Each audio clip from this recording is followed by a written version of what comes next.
जय श्री कृष्ण। आप सभी को माघ मास के 21वें दिन की ढेरों शुभकामनाएं और माघ मास महात्म्य के 22वें दिन की ढेरों शुभकामनाएं। प्रिय दर्शकों, आप सुन रहे हैं माघ मास महात्म्य। माघ मास को आज 21 दिन हुए हैं और महात्म्य को शुरू हुए 22 दिन, क्योंकि महात्म्य पूर्णिमा से आरंभ हो जाता है। माघ मास स्नान भी पूर्णिमा से आरंभ हो जाता है और माघ मास की शुरुआत प्रतिपदा से होती है। आप सुन रहे हैं माघ मास महात्म्य, जिसे सर्वप्रथम नारद जी के कहने पर, नारद जी के पूछने पर इस सृष्टि के रचयिता परम पिता ब्रह्मा जी ने नारद जी को सुनाया था। इसके बाद यही माघ मास महात्म्य दत्तात्रेय जी के द्वारा राजा शास्त्रार्जुन को सुनाया गया। जब भगवान नारायण ने दत्तात्रेय अवतार धारण किया तो शास्त्रार्जुन के निवेदन पर उन्होंने ये संपूर्ण महात्म्य उन्हें सुनाया। तदुपरांत यह वृतांत जब भगवान रामचंद्र के वंशज राजा दिलीप ने उनके गुरु वशिष्ठ से निवेदन किया तो ऋषि वशिष्ठ ने राजा दिलीप को सुनाया था। और जब सूत जी महाराज ने निवेदन किया अपने गुरु वेदव्यास जी महाराज से, तो वेदव्यास जी महाराज ने ये सूत जी महाराज को सुनाया और वहाँ से ये पुराणों में लिखा गया, हमारे ग्रंथों में लिखा गया, और उन ग्रंथों के माध्यम से हम आपको सुनाते हैं। माघ मास की महिमा बड़ी अद्भुत है। शास्त्र कहते हैं कि जो माघ स्नान करता है, माघ मास महात्म्य सुनता है, उसे भगवान का वैकुंठ प्राप्त होता है, उसके सभी पाप दूर हो जाते हैं, रोग दोष मिट जाते हैं, वह भवबंधन से मुक्त हो जाता है। और जब आप माघ मास महात्म्य सुन रहे हैं तो आप इस प्रकार के उत्तम प्रसंग सुन भी रहे होंगे जो स्वयं भगवान के श्रीमुख से कहे गए हैं। जब आरंभ हुआ माघ मास महात्म्य प्रथम दिन, तो सूत जी महाराज ने निवेदन किया अपने गुरु वेदव्यास जी महाराज से कि प्रभु, आपने मुझे सभी पुराणों की जानकारी दी है, वेदों की जानकारी दी है, माघ की जानकारी अब मैं प्राप्त करना चाहता हूँ। इस माघ मास का क्या महात्म्य है वह आप कृपा करके मुझे सुनाइए। तब वेदव्यास जी महाराज इस माघ मास महात्म्य को सुनाना आरंभ करते हैं, इसकी महिमा बताते हैं और कहते हैं कि इसी महात्म्य को एक समय पर राजा दिलीप के प्रार्थना करने पर गुरु वशिष्ठ ने सुनाया था। वही वृतांत मैं सुनाता हूँ। और यही माघ मास महात्म्य सहस्त्रार्जुन को भगवान नारायण ने दत्तात्रेय अवतार के समय सुनाया था। वही वृतांत मैं तुम्हें सुनाता हूँ। आरंभ हुआ कि दत्तात्रेय जी निवेदन करते हैं कि हे सहस्त्रार्जुन, यही वृतांत एक समय ब्रह्मदेव ने नारद जी को सुनाया था, वह वृतांत मैं आपको सुनाता हूँ। तो जब भी कोई महात्म्य सुनाता है ना, तो उसमें चेन का बताना आवश्यक है। चेन अर्थात वो कड़ी क्या है कि किसके द्वारा ये कहा गया। अब मैं आपको जब सुनाता हूँ तो पुराणों में जो वर्णित है, किसने कहा? सूत जी महाराज के निवेदन पर वेदव्यास जी महाराज ने, लेकिन उन्होंने बताया कि वो कहाँ से सुना रहे हैं। तो दत्तात्रेय जी महाराज कहते हैं कि हे सहस्त्रार्जुन, एक बड़ा ही उत्तम व्यवसायी था जो इस पृथ्वी पर कुबेर के समान था। उसके पास बहुत धन था, वैभव था, वह उतना ही अच्छा भगवान का भक्त भी था और वह सदकर्म किया करता था, गरीबों की सहायता करता था, ब्राह्मणों की सेवा करता था, राहगीरों के लिए वृक्ष लगवाता था, प्याऊ खुदवाता था, जल की व्यवस्था, अन्न की व्यवस्था किया करता था, कुएं तालाब बावड़ी बनवाता था, अनेकों गाय आदि दान की थी, गरीबों की सहायता की थी। इस प्रकार के अनेक सदकर्म करते हुए जब उसका समय व्यतीत हुआ और वह वृद्धावस्था में प्रवेश करने लगा, तो उसने विचार किया कि अब सब कुछ अपने बच्चों को देके उसे वानप्रस्थ जाना चाहिए। अतः वैश्य अपना सब कारोबार और घर का दायित्व अपने दोनों पुत्रों कुंडल और विकुंडल को सौंप के वन को चला गया। वन में जाके उसने तपस्या करी और भगवान के लोक को चला गया। उधर उसके दोनों पुत्र जो हैं वो अधर्मी निकले। दोनों ने उसका सारा कमाया हुआ धन पाप कर्म में लगा दिया और देखते ही देखते वह संपूर्ण धन नाश हो गया और वो दोनों दरिद्री हो गए। पेट भरने के लिए चोरी करने लगे। राजा के सिपाही पकड़ ना लें इस भय से वन में रहने लगे।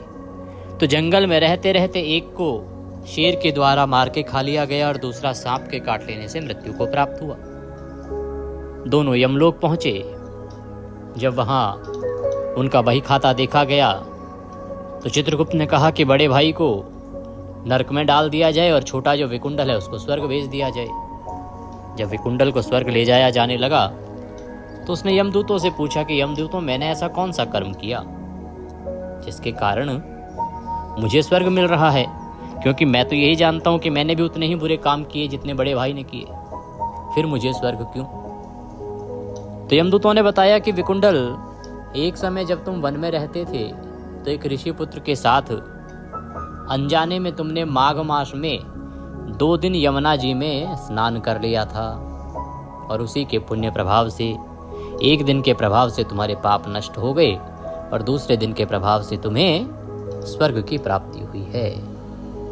तब उसने कहा कि यमदूतों, ऐसे कौन से कर्म हैं जिनको यदि मनुष्य करे तो वह नरक से बच सकता है?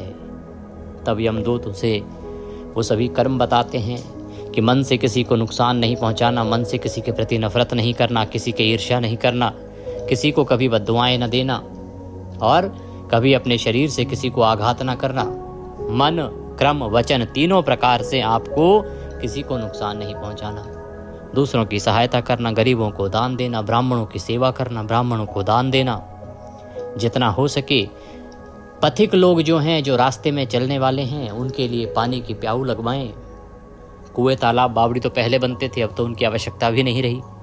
जल की व्यवस्था करें, अन्न की व्यवस्था करें, भोजन की व्यवस्था करें, वृक्ष लगवाएं। वृक्ष लगवाने वाला मनुष्य कभी नरक नहीं जाता। और जो एकादशी का व्रत करता है वह कभी नरक नहीं जाता। शालिग्राम भगवान की सेवा करें, माघ मास स्नान करें। इस प्रकार से अनेकों कर्म बताए गए। तब विकुंडल ने अपने भाई की मुक्ति का उपाय पूछा कि उसको कैसे नरक से मुक्त कराया जाए। तब यमदूतों ने कहा कि तुम्हारे 8वें जन्म में तुमने उत्तम कर्म किए थे, यदि तुम वह पुण्य अपने भाई को अर्पित करो तो वह नरक से मुक्त हो जाएगा। तब विकुंडल ने संकल्प लिया, संकल्प करते हुए संपूर्ण पुण्य अपने भाई को अर्पित किया, जिसके प्रभाव से कुंडल भी अब नरक से मुक्त हो गए और दोनों भाई स्वर्ग को चले गए। तदुपरांत अप्सरा का वृतांत आया कि किस प्रकार से वह अप्सरा एक राक्षस को माघ मास स्नान के पुण्य फल के प्रभाव से राक्षस की योनि से मुक्त कराती है, श्राप से मुक्त कराती है। अभी वृतांत चल रहा था कि एक ब्राह्मण कुमार और 5 कन्याएं किस प्रकार से पिशाच पिशाचनी के श्राप से पीड़ित हैं।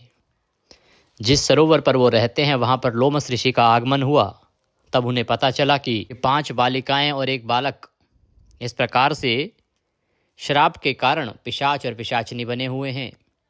तो अब उन्हें मुक्ति का उपाय वो बताते हैं कि ये माघ मास का स्नान मेरे साथ करेंगे तो अवश्य ही इन्हें मुक्ति प्राप्त होगी। माघ मास की महिमा लोमस जी बता रहे हैं। साथ ही वो एक वृतांत सुनाते हैं, एक नर पिशाच की कैसे मुक्ति हुई थी वह वर्णन सामने आया। तो ऋषि जनों ने कहा कि प्रभु ये कैसे हुआ, इस नर पिशाच की मुक्ति कैसे हुई, वो कौन थे जिन्होंने इनकी मुक्ति कराई थी। तब उस ब्राह्मण का वृतांत जो है वो लोमस जी सुनाना आरंभ करते हैं कि कैसे वह ऋषि घोर तपस्या करते रहे और घोर तपस्या करते हुए उन्होंने अनेकों वर्ष तक अन्न जल सब कुछ त्याग दिया। उनकी हड्डियां जो हैं वो साक्षात दिखाई देती थी, परंतु उनमें तेज था, क्योंकि वो बहुत ही तेजस्वी ऋषि थे, अखंड तप किया करते थे।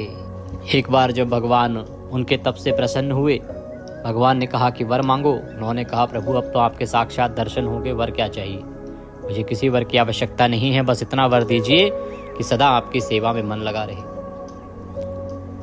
इससे आगे का वृतांत अब हम श्रवण करेंगे कि कैसे वह जो पिशाच है उसकी मुक्ति होती है। साथ ही यह भी जानेंगे कि कैसे लोमस ऋषि इन 5 कन्याओं और एक ब्राह्मण कुमार को पिशाच योनि से मुक्त करते हैं।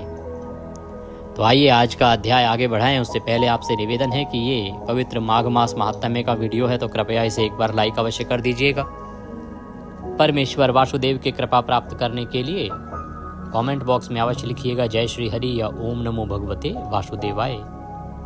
आप देख रहे हैं देवभूमि ज्योतिष संस्थान का प्रतिष्ठित यूट्यूब चैनल देवभूमि धार्मिक। हम यहाँ पर सभी व्रत और त्योहारों की सही शास्त्रीय जानकारी प्रदान करते हैं। ज्योतिष शास्त्र और पंचांग के आधार पर आपको बताते हैं कौन सी तिथि कब है, व्रत आदि कब करना है, क्या विधि है, क्या नियम है और क्या गलती नहीं करनी है। यदि आप सभी व्रत और त्योहारों की सही शास्त्रीय जानकारी पाते रहना चाहते हैं तो कृपया चैनल को सब्सक्राइब कीजिए और बेल आइकन को प्रेस कीजिए।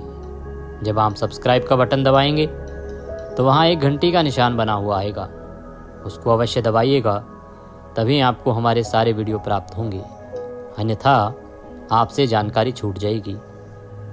प्रिय दर्शकों, अब आप हमारे साथ व्हाट्सएप के माध्यम से भी जुड़ सकते हैं। इसका लाभ ये होगा कि आपको सभी वीडियो सीधे मोबाइल पर आते रहेंगे, क्योंकि अभी बहुत सी जानकारी आपसे छूट जाती हैं, सारे वीडियो आपको दिखाई देते नहीं हैं यूट्यूब पर। प्रतिदिन हमारे 4 वीडियो आते हैं, उनमें से 1 या 2 ही आपको मिल पाते हैं। जब आप व्हाट्सएप पे जुड़ जाएंगे तो सब सीधे आपको मोबाइल पर आते रहेंगे। साथ ही बहुत सी ऐसी जानकारी होती है जो उस दिन से संबंधित होती है, वो हम विशेष रूप से व्हाट्सएप पर आपको भेज देते हैं। अगर जुड़ना चाहते हैं तो वीडियो के अंत में एक नंबर आएगा स्क्रीन पर 900 से, उस पर व्हाट्सएप मैसेज लिखिए अपना नाम और कहिए कि आपको ऐड कर दिया जाए, तो हम आपको ग्रुप में ऐड करेंगे और सब वीडियो वहाँ भेजते रहेंगे, सभी जानकारी भेजते रहेंगे। और अगर आप ग्रुप में ऐड नहीं होना चाहते हैं, आप चाहते हैं कि आपको पर्सनल व्यक्तिगत रूप से मैसेज में भेजा जाए, तो वह भी आप लिख दीजिएगा, हम आपको व्यक्तिगत रूप से भी भेजते रहेंगे। आइए अब भगवान नारायण का ध्यान करते हुए, परम पूज्य गुरुदेव के चरणों की वंदना करते हुए आज की कथा को आगे बढ़ाते हैं। शांतकारं भुजगशयनं पद्मनाभं सुरेशं विश्वाधारं गगनसदृशं मेघवर्णं शुभांगं लक्ष्मीकान्तं कमलनयनं योगिर्विन्दनगम्यं वन्दे विष्णुं भवभयहरं सर्वलोकैकनाथं। बोले विष्णु भगवान की जय। गुरुर्ब्रह्मा गुरुर्विष्णु गुरुर्देव महेश्वरः गुरुर्साक्षात् परब्रह्म तस्मै श्री गुरुवे नमः।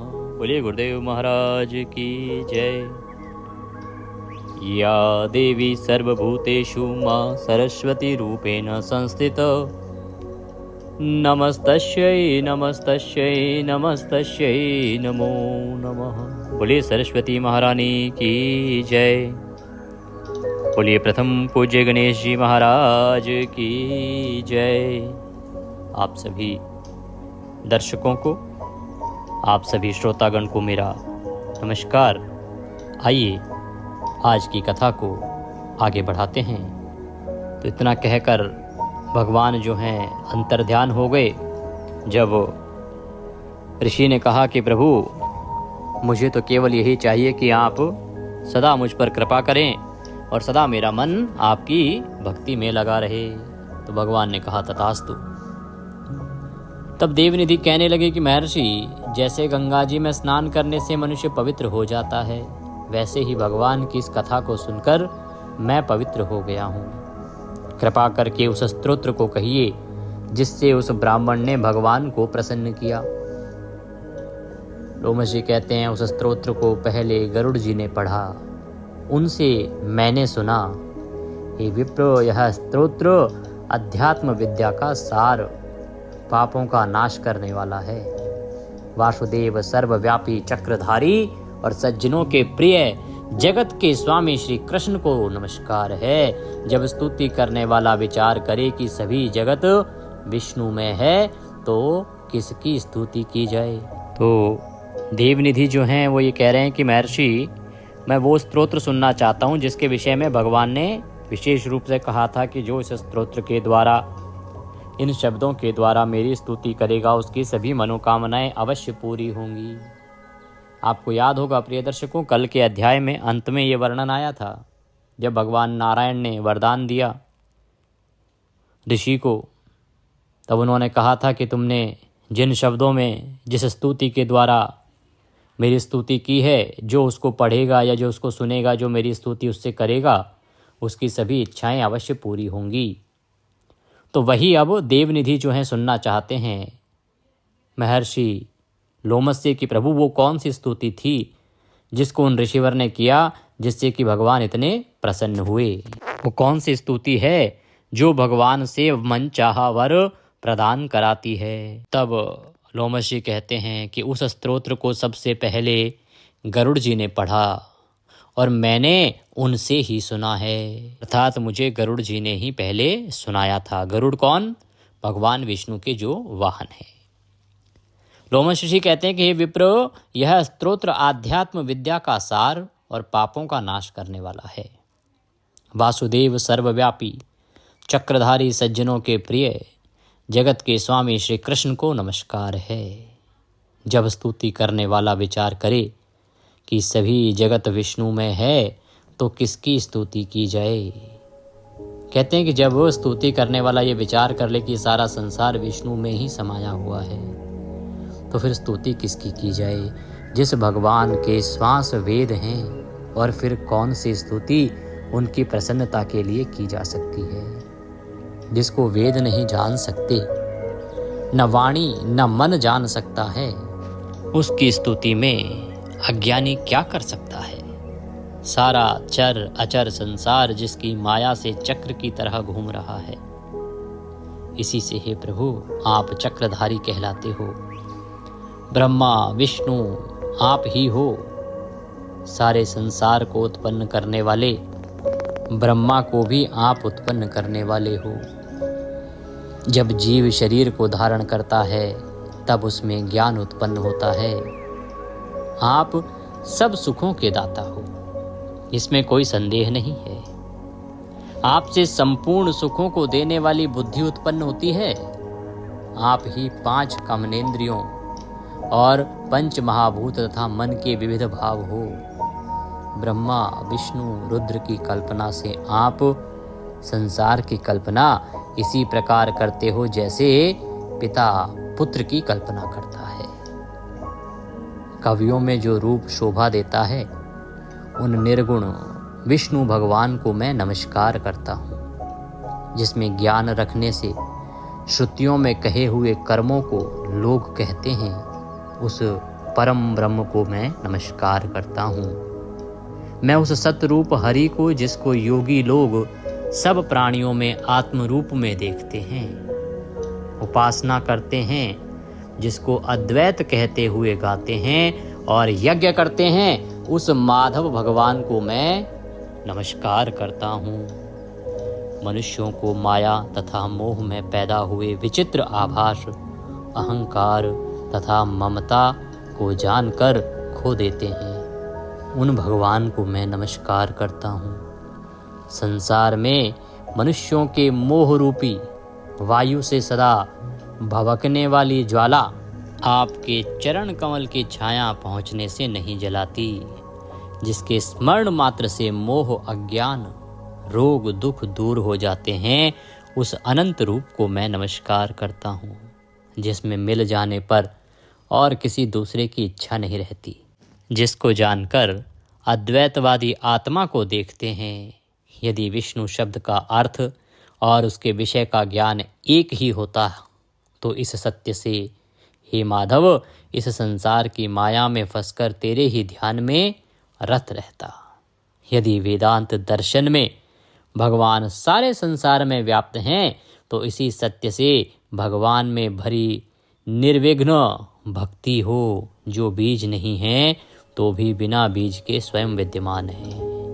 सुबह विष्णु भगवान रूपी रंग से हमारे बीज के टुकड़े टुकड़े को, जो सृष्टि स्थिर तथा लय के लिए ब्रह्मा विष्णु महेश 3 रूप धारण करते हैं और कार्य में सत्य रज और इन 3 गुणों में विद्यमान हैं, वह भगवान मुझ पर प्रसन्न हो। जो प्राणियों के हृदय रूपी मंदिर में निर्मल देव वास करते हैं, वह भगवान मुझ पर प्रसन्न हो। जो अविद्यापूर्ण संसार का त्याग करता है, जगन में आप हो, आपका बनाया हुआ विश्व आनंद करता है।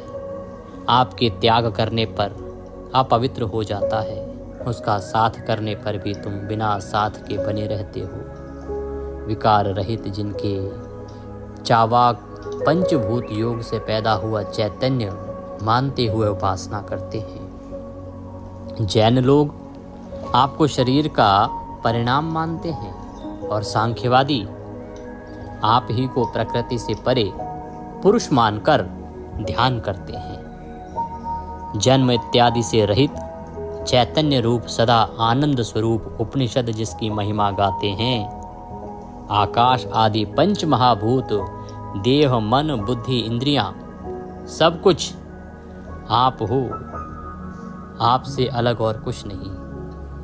आप ही सब प्राणियों को उत्पन्न करने वाले हो, मुझको शरण देने वाले हो। आप अग्नि, रवि, इंद्र, होम, मंत्र, क्रिया तथा फल सब आप ही हो। कर्म के फल देने वाले वैकुंठ में आपके सिवाय कोई नहीं है। मैं आपकी शरण में हूँ। सब प्राणियों के हेतु तथा उनको शरण देने वाले आप ही हो। जैसे युवा पुरुष की युवती में और युवती की युवा पुरुष में प्रीति होती है, वैसे ही मेरी प्रीति आप हो। जो पापी भी आपको प्रणाम करता है, उसको यमदूत ऐसे नहीं देखते जैसे उल्लू सूर्य को। ये भगवान की प्रार्थना चल रही है यहाँ पे, भगवान की स्तुति चल रही है यहाँ पे, जो उन ऋषि के द्वारा की गई थी, जो मनवांछित इच्छा को पूरा करती है। ऋषि इस प्रकार से प्रणाम करते हुए कहते हैं कि जो पापी भी आपको प्रणाम करता है, उसको यमदूत ऐसे नहीं देखते जैसे उल्लू सूर्य को, कि उल्लू कभी भी सूर्य को नहीं देखता ना, वैसे ही यदि पापी मनुष्य भगवान नारायण को प्रणाम कर लेता है तो यमदूत उसकी ओर देख भी नहीं पाते। प्रत्येक पाप मनुष्य को उस समय तक ही दुख देते हैं जब तक वह आपके चरण कमलों का सहारा नहीं लेता। जिसको गुण, जाति तथा धर्म को स्पर्श नहीं कर सकते तथा गतियां भी स्पर्श नहीं करती, जो इंद्रियों के वशीभूत नहीं हैं, जिनका बड़े बड़े मुनि लोग साक्षात नहीं कर सकते, उन भगवान को मैं नमस्कार करता हूँ। कहते हैं कि जो किसी के वश में नहीं होते, केवल भक्ति के वश में रहते हैं, और बड़े बड़े ऋषि मुनि भी जिनको साक्षात देख नहीं पाते, ऐसे भगवान को मैं बारंबार नमस्कार करता हूँ। जितने ज्ञानी रूप सुंदर गुण हैं, जिन्होंने सुख स्वरूप मोक्ष रूपी लक्ष्मी का आलिंगन किया, जिन्होंने आत्मस्वरूप सुख भोगा है और जिन्होंने ध्यान रूप से मृत्यु को वश में कर लिया है, ऐसे मुनियों से सेवित भगवान को नमस्कार है। जो जन्म आदि से अलग हैं, जिनको काम क्रोध आदि दोष दुख नहीं देते, उन वासुदेव भगवान को मैं नमस्कार करता हूँ। जिनके ज्ञान की गति से अविद्या रूपी मल शुद्ध हो जाता है, जिनके ज्ञान रूपी शस्त्र से संसार रूपी शत्रु का नाश हो जाता है, उन दुखों के नाश करने वाले को मैं नमस्कार करता हूँ। जिस प्रकार सब स्थावर जंगम संसार को उत्पन्न करते हैं, इसी सत्य से भगवान मुझको भी दर्शन दे। इस प्रकार उसकी सच्ची भक्ति देखकर भगवान ने प्रसन्न होकर उस ब्राह्मण को दर्शन दिए, और ब्राह्मण की स्तुति से प्रसन्न होकर तथा उसको वरदान देकर भगवान अंतर ध्यान हो गए, और वह ब्राह्मण कृतकृत्य होकर भगवान में लीन हो गया और शिष्यों के साथ स्तोत्र पढ़ता हुआ तपोवन में रहने लगा। तो लोमस ऋषि कहते हैं कि ये वो स्तोत्र है जिससे उन ब्राह्मण ने भगवान नारायण की स्तुति की थी, और इस स्तुति से प्रसन्न होकर भगवान नारायण ने उसे आशीर्वाद दिया, वरदान दिया कि जो कोई तुम्हारे द्वारा की गई इस स्तुति के द्वारा मेरी पूजा करेगा, मेरा स्मरण करेगा, मैं उसकी सभी इच्छाएं अवश्य ही पूर्ण करूंगा। और फिर भगवान उस ऋषि को वरदान देकर, उस ब्राह्मण को वरदान देकर वहां से अंतर ध्यान हो गई। उधर वह ब्राह्मण भी अब अपने शिष्यों के साथ स्तोत्र पढ़ता हुआ उस तपोवन में रहने लगा, वहीं पर रहने लगा। उसका आश्रम वहीं पर और अधिक बड़ा होता चला गया। जो कोई स्तोत्र को पढ़ता अथवा सुनता है, उसकी बुद्धि पाप में नहीं लगती और ना ही बुरा फल देखता है। इसके कीर्तन से मनुष्यों की बुद्धि, मन तथा इंद्रियां स्वस्थ हो जाती हैं और जो भक्ति पूर्वक इसके अर्थ को विचार कर इसका जप करता है वह वैष्णव पद को प्राप्त होता है, अर्थात भगवान के धाम को प्राप्त करता है। इसके सदैव पढ़ने से मनवांछित कार्य सिद्ध हो जाते हैं। मनुष्य सुपुत्र पाता है तथा धन, पराक्रम और चिरायु प्राप्त करता है। इसके पाठ से बुद्धि, धन, यश, कीर्ति, ज्ञान तथा धर्म बढ़ते हैं। दुष्ट ग्रहों की शांति होती है। यह व्याधियों व अनिष्टों को दूर करता है, दुर्गति से तारता है। इसके पढ़ने से सिंह, व्याघ्र, चोर, भूत, देव, पिशाच और राक्षस का भय नहीं रहता। जो भगवान का पूजन करके इस स्तोत्र को पढ़ता है वह पापों से ऐसे ही अलग रहता है जैसे जल पंख से कमल। ऋषि लोमस कहते हैं कि जो स्तोत्र को 1 काल, 2 काल या 3 काल पढ़ता है वह अक्षय फल प्राप्त करता है। जो मनुष्य प्रातः काल इस स्तोत्र का पाठ करता है वह इस लोक और परलोक में अक्षय सुख पाता है। वेद द्युति का बनाया हुआ यह स्तोत्र भगवान को अत्यंत प्रिय है और भगवान के दर्शन कराने वाला है। योग सागर नामक यह स्तोत्र परम पवित्र है। जो कोई भक्ति पूर्वक इसको पढ़ता है वह विष्णु लोक को जाता है। आगे कहते हैं कि मैं आपको पिशाच मोक्ष की कथा कह रहा था, तो आइए अब मैं पिशाच मोक्ष की उस कथा को आगे बढ़ाता हूँ। ये जो पिशाच था इसको किसी और ने नहीं, इन्हीं देवद्युति ने मुक्त कराया था। कौन देवद्युति? जिन्होंने भगवान नारायण की तपस्या की, भगवान विष्णु की तपस्या की, जिन्हें भगवान विष्णु ने आशीर्वाद दिया और इन देवद्युति के द्वारा ही ये स्तोत्र रचा गया था, जिसको आशीर्वाद दिया भगवान ने कि जो इस स्तोत्र से उनकी पूजा करेगा उसकी सभी इच्छाएं पूरी होंगी। और यही वो दिव्य ब्राह्मण हैं, दिव्य ऋषि हैं जिन्होंने उस पिशाच को मुक्ति दिलाई। वो जो पिशाच है जिसे देवद्युति ने मुक्त किया वह पहले द्रविड़ नगर में चित्र नाम वाला राजा था। वह बड़ा शूरवीर था, सत्यपरायण था, परंतु कुछ घटना चक्र ऐसा घटित हुआ जिसके कारण वह पिशाच बन गया और पिशाच बनकर भटकने लगा। पिशाच योनि में दुखों से जलने लगा। तब देवद्युति नामक इन ब्राह्मण ने उसे पिशाच योनि से मुक्त कराया।